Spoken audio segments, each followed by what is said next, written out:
Bismillahirrahmanirrahim. Assalamu alaikum guys. I'm Iqbal is here. Welcome back to my YouTube channel English Academy.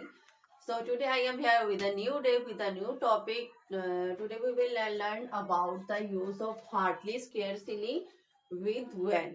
ठीक है, तो हम देखते हैं कि इसको हम कहाँ पे और किस तरह से यूज करते हैं. So firstly we should know that basically hardly and scarcely and when.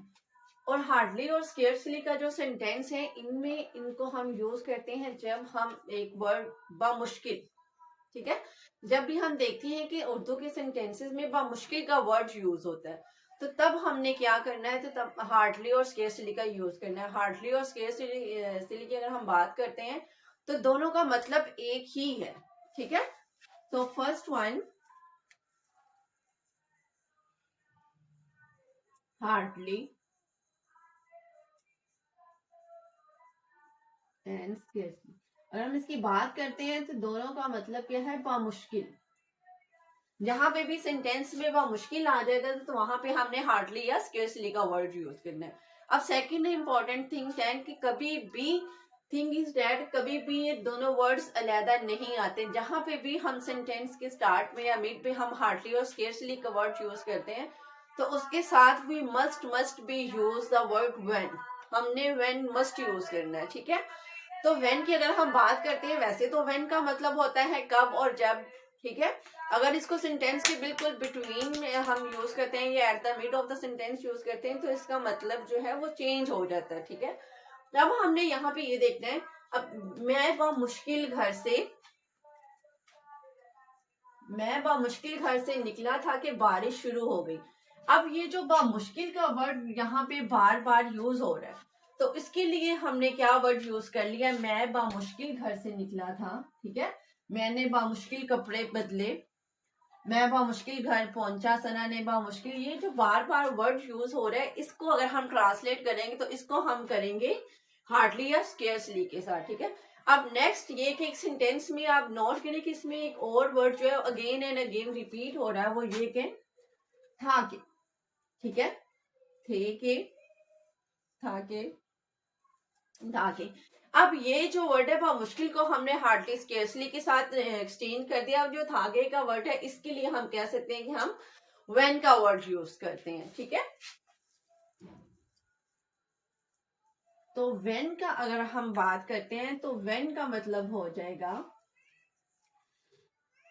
थागे. ठीक है, रोल नंबर 2.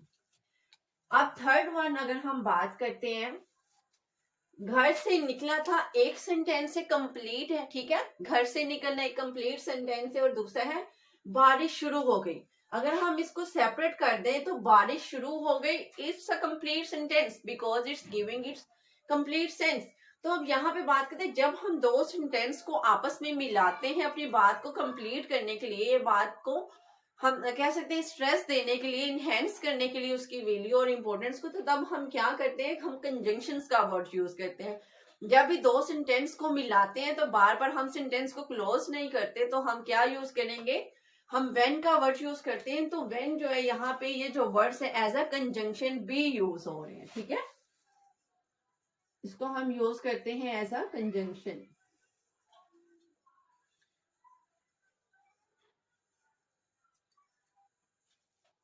क्लियर.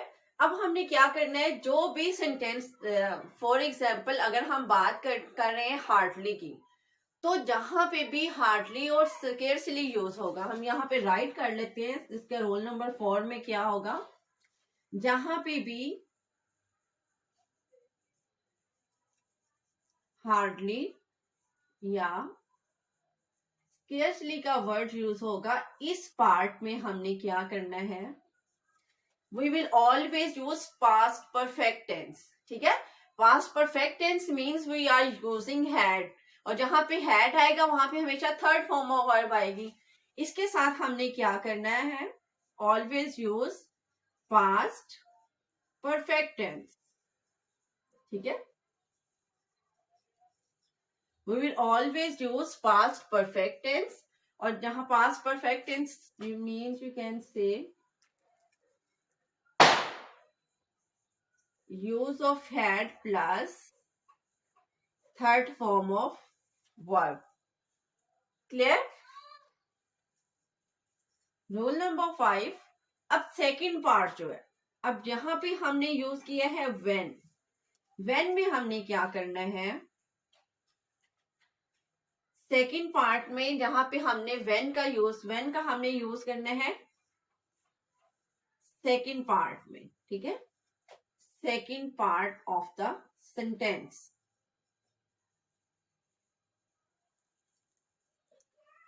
जहां पे भी सेकंड पार्ट सेंटेंस का स्टार्ट होगा उसका स्टार्ट हमने व्हेन से लेना है, और जहां पे व्हेन यूज होगा व्हेन के बाद हमने क्या यूज करना है, always use past indefinite tense.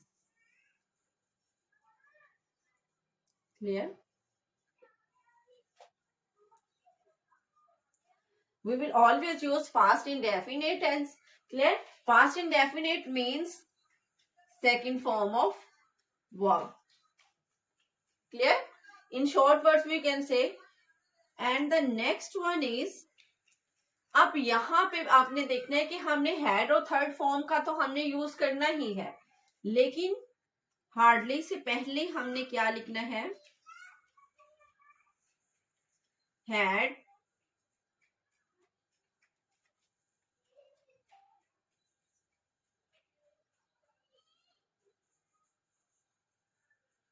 we can say that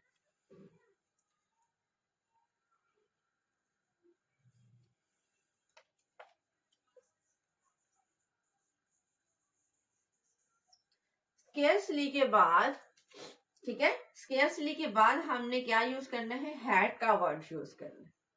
clear? And then हम यहां पे कह सकते हैं हैड हार्डली। क्लियर?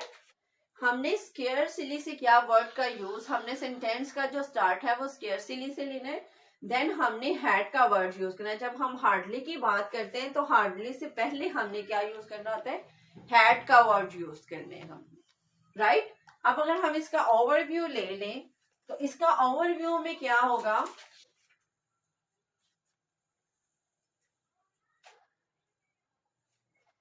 ठीक है, हैड से पहले फिर हम सब्जेक्ट लिखें या कुछ भी लिखें। अब आपने एक चीज नोट करनी है कि हार्डली और स्केर्सली का वह मुश्किल आ गया, ठीक है, जहां पे व्हेन का हमने उसका था के लिखना है, अब ये एज अ कंजंक्शन यूज हो रहे हैं, और हार्डली और स्केर्सली का जो पार्ट होगा, it's mean first part and first section of the sentence, उसमें हमने पास्ट परफेक्ट टेंस का यूज करना है, या फिर आप सिंपल कह लें कि had plus third form of verb use करनी है।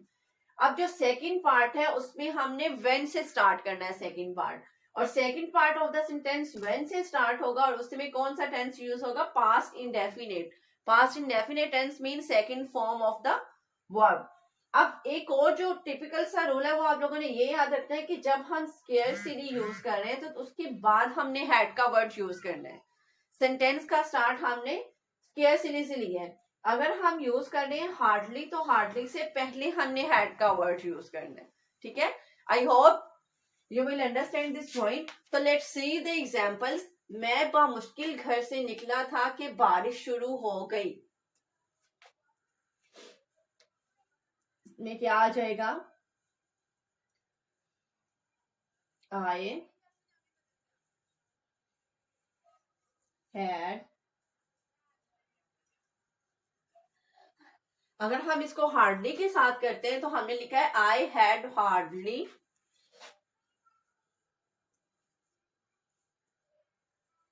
stepped out of my house, ठीक है। स्टेप्ड आउट कहते हैं घर से बाहर निकलना। I had hardly stepped out of my house. अब हमने था के का क्या लिखना है, व्हेन, और व्हेन के बाद हमने लिखना है पास्ट इंडेफिनिट टेंस। बारिश शुरू हो गई, ठीक है, बारिश शुरू हो गई, इट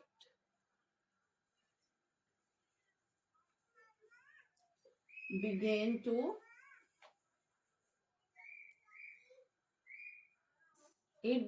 to rain। अगर इसी सेंटेंस को अब हमने जो नेक्स्ट सेंटेंसेस को हम स्केर्सली से बनाते हैं, यहाँ पे जो आपने पॉइंट नोट करना है वो ये है कि जब हम हार्डली के साथ सेंटेंस बनाएंगे तो तब हमने हैड को उससे पहले लिखना है, ठीक है। अब देखिए, मैंने बामुश्किल कपड़े बदले थे कि किसी ने दरवाजे पर दस्तक दी। तो अब हम इसको अगर बनाते हैं तो हम क्या लिखेंगे, scarcely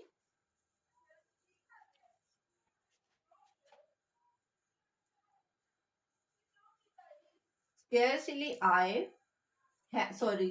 scarcely had I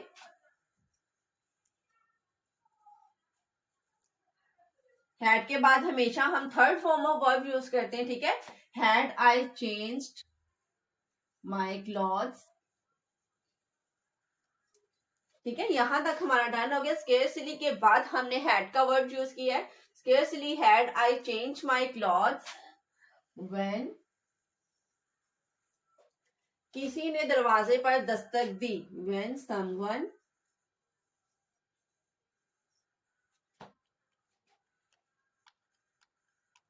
knocked, ठीक है। सेकंड फॉर्म आ जाएगी, नॉट के साथ जो है हमेशा एट प्रेपोजिशन यूज होती है, ठीक है। नॉक्ड एट, नॉक्ड हमने यूज किया क्योंकि हमने यहाँ पे पास्ट इंडेफिनिट टेंस का यूज किया, नॉक्ड एट द डोर। तो ये हमारा सेंटेंस बन गया। स्केर्सली के बाद जो है हमने हैड का वर्ड यूज किया। Scarcely had I change my clothes when someone knocked at the door. मैं मुश्किल घर पहुंचा ही था,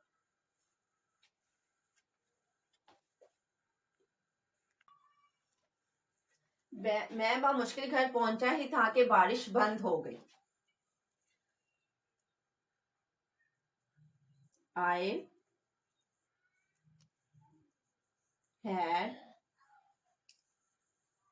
I had hardly raised,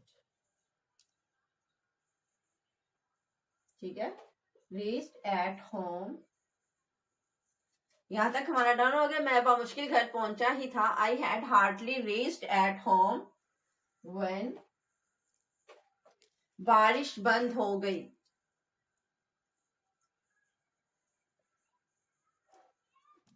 The rain stopped। Clear.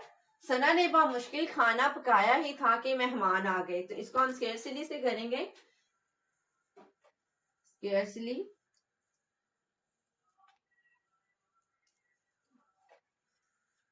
के बाद हमने हैड का वर्ड यूज करना है, ठीक है। स्केर्सली हैड देन सना खाना पकाया, कुक्ड द फूड, ठीक है। Scarcely had Sana cooked the food when मेहमान आ गए, when the guest came, past indefinite tense, ठीक है। I hope you will like this topic hardly, scarcely and when। अगर इससे रेलिवेंट आपको कोई भी किसी भी किस्म की कंफ्यूजन है या कोई क्वेश्चन है, you can ask your question in your comment box. I hope you will like it. If you will like